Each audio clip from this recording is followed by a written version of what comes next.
Hello YouTube, it's the Bana Monkey here, bringing you guys a small recap of the ARG Metro series of Detroit, notably the top 8 decks. This is a pretty talked about event. It's the first event under the new April 2015 ban list, so obviously it essentially gives you a sneak preview into the format, into what decks are actually going to dominate. And the first thing that's definitely worth talking about is the fact that Fire Fists, well, more like Jeff Jones with Fire Fists, because, I mean, you can't really underestimate that factor. The guy's pretty good. Won the tournament. Like, he didn't top 8. No, he won the tournament. I don't think anyone was expecting this. The last X meta deck that got a card back was Mermail with Abyssgund, and, I mean, they didn't really do anything, even with 3 Abyssgund. But this is really impressive. Like, he took everyone by surprise. Uh, to note, he's got 3 Upstart Goblins in a 41 card deck, and he's also playing Fire Formation Gyoku instead of Mystical Space Typhoon in the main deck. It's in the side deck. And yeah, there's also the trend. There's several trends, notably Mind Crush is just every fucking where. Like, every single deck seems to play it, even Necros. Fiendish Chain as well, it's become hugely popular. I don't know. Even Upstart, everyone seems to be playing it to make up for the fact that some decks have lost in consistency, but it's definitely fun to see Fire Fists back. As for the side deck, it was extremely linear. I guess he knew exactly what he was up against, so Effect Veilers for the Necros, this for Burning Abyss, this for Klee, I guess, Imperial Iron Wall for Necros, and the Odd Infernity, I suppose? I guess if you don't really know what the format's going to look like, preparing for relatively rogue decks is a good idea. 3 Shadow Imprisoning for the eventual Shadows, and Burning Abyss. And yeah, I mean, the extra deck is relatively linear. The second deck, the second place would be Burning Abyss.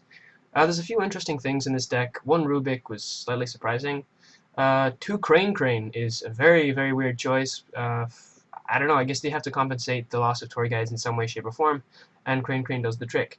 We also have the 3 Upstart Goblins here, logically. Mass Change 2, this didn't change from last format. And we get the cards that actually came back. So we have the 3 Crush Card Virus and the Ring of Destruction that actually benefit this deck. They're really, really good in this deck. Other than that, we have, again, 3 Mind Crush. Everyone is fucking playing 3 Mind Crush, guys. Get your Mind Crushes. And yeah, other than that, again, side decked Mystical Space Typhoons as opposed to main decked. Level limit, area B, whatever, that's probably just some tech. And then the extra deck, again, is relatively linear.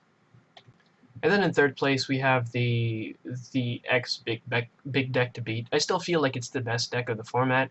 We'll see. I mean, obviously, seeing Fire Fists top, it just kind of shakes things up, I guess.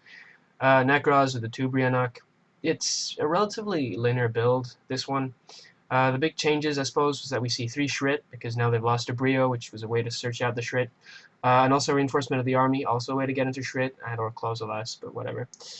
We're still seeing the gens, obviously. 3 Book of Eclipse main deck. Upstart Goblin now in the main deck seems to be a staple for every deck ever. 3 Shared Ride in the main deck has become standard. The other build that made the top 8 also has it. And as for the side deck, Solemn Scolding was an interesting pick. I don't know if this shows a trend or whatever. It's the first time I see this in a while. I feel like the card's really, really, really good. And yeah, I mean, I suppose that if you have the Valkyries, notably 3, to protect your life points, yeah, you can actually afford the cost, which is 3,000 life points, essentially to negate anything. So yeah, this is roughly how Necros are lining up in the new format so far. There's a second build lower down, so yeah, we can just compare that later on. And then we have Cleaforth, surprise motherfucker, they're not dead yet. 1 sacrifice, 2 scouts, but they're still around for some fucking reason. I hate this deck. If you want to build it, get everything now, because Scout is like $6 and Disc is like 10. It's some dumb shit, so yeah, definitely get those. Upstart Gobbling in the main deck, obviously. Again, we have the 3 Mind Crushes and the 3 Fiendish Chains, but also Mirror Force, which also saw some play, I believe, in Jeff Jones' deck. Yeah, 2 Mirror Forces. I don't really see the logic behind that. I'll think about it and get back to you guys. But it's definitely interesting to see that Cleaforth's actually survived the ban list. I was just expecting them to fall off the map completely. But yeah, there we have it. Also, 2 Trap Trick Strapple Nightmare to deal with Necros' trigger effects. And yeah, I think that's all there is to say about this deck. Moving on, there's this thing. Like, who the fuck, dude? I'm not gonna spend too long talking about this because what the fuck. Interestingly, there's a 3 Phoenix Chain and the 3 Mind Crush. Is there Upstart Goblin? No, but I might be missing it. Anyway, there's also Crush Card Virus. I don't know. Like this Gabe, Oros, and Wine, they just kind of fucked 3 decks together. It's really fucking weird. Too beginning of the end too. It's a weird mix, but I mean, good for him if it worked. I'm not gonna spend too much time commenting on this. We saw, I don't even remember, was it Billy Break with 60 card Shadol Burning Abyss last format or some shit? Well, there we go. Now we have it again. So yeah, I'm really not gonna bother commenting on this. Moving on, we have a Cleaforth deck, another one. Interestingly, this one, which, I mean, I guess it kind of catches the eye, he's still playing 3 Storm. Like, the combo with Sacrifice was really good, because, like, you could pop back row and shit, and Search.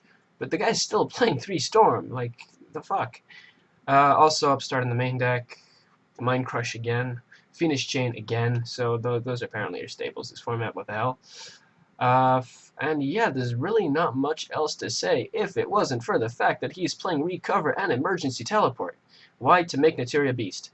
Recover's a level 1 Psychic type Earth Tuner, which means that he can just bounce his Pendulum Scales back, or like normal summon any of these fuckers.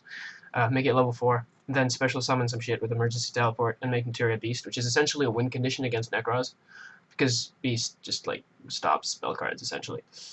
It's a very, very neat piece of tech.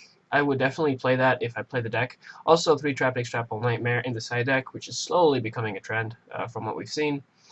And yeah, that's pretty much all there is to say. I mean, props to these people for actually having the balls to play Cleaforth after the ban list. I was really expecting the deck to be just like done and out, man. Like, Jesus. And then we have another Necros deck. Not much to say about this. This guy chose to play Dance Princess with the Necros. Why not? Effect Veilers in the main deck, decent idea for the mirror match, notably.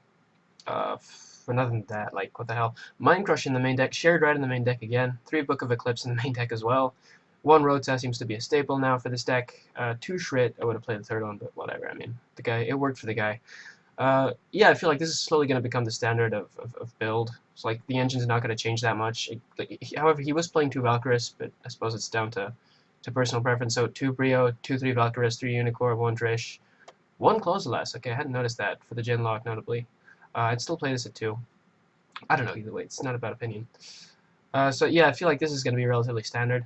I am, however, surprised about the 2 Mind Crushers in the main deck, but yeah, what the hell, if you want to be a dick about it, then go ahead. He did play the side blocker in the Blockoker? Fuck it. In the side deck. Great card. Don't underestimate this. It's absolutely fucking amazing. You call Cleaforth Scout on your turn, or like Tour Guide or Dante, whatever the hell, and they can't play Yu-Gi-Oh! For a while, which is interesting. And then you got the 2 Storm, which was also a strange pick. I don't know what to make of that. Yeah, whatever. I'm not going to comment on that. And other than that, the extra deck really hasn't changed that much, besides fucking Utopia? Well, whatever floats his boat. And then finally, in 8th place, we have Evil Swarm. Jesus Christ. Fucking Evil Swarm, man. I thought it was just... Why is this relevant again? So it's, I suppose, a relatively standard Evil Swarm lineup, except for the Doomcaliber Knight. It really forces Necros, because essentially Doomcaliber, it's kind of like Ryo, so it's a 1800 beater. And whenever a monster effect is activated, you have to tribute it to negate it. So it's midway between Thunder King Ryo and Light and Darkness Dragon, because it's mandatory. The card's really good. It's a dark, I guess, if that's relevant in this deck. No, he's not playing Dad, anyway. So yeah, it's an interesting piece of play, because it forces the Necros player to either use up a Senju or a Manju, or a Brio, or some kind of monster search to actually just be able to get around it, which, I mean, it's a huge minus for them. So yeah, I mean, I think it's a good idea. Other than that, I can't say I know Evil Swarm too well. We also see the 3 Effect Veilers. Mirror Force again. Torrential Tribute, the first deck I see play this. And 3 Mind Crush, again in the main deck. This seems to be, like, just a big thing. We're going to keep seeing this. 3 Mistake is the first time I see a deck play Mistake, which is a shame, because the card is absolutely fucking nuts. And that's about it, guys. We have a roundup of the top 8. It's so far a very open format. It's a bit easy to say so far because, like, it's the first fucking tournament we get, right? But it's going to be interesting to see how it shapes up. And yeah, that's pretty much it. Anyway, props to Jeff Jones for winning with fucking Fire Fists. I hope everyone who wanted to play the deck got their fucking Spirits and Roosters and shit, because they were already like a 10, but now they're just gonna go fucking nuts. Anyway, that's about it. I'll probably do a bunch more of these videos when relevant results come up. I guess this is what you call like a relevant set of results because of the sheer variety of decks. And yeah, I hope that the format's gonna stay as open as it seems because damn, this pretty nice, son. Anyway, that's about it. The Bayonet Monkey out. Let me know what you guys thought.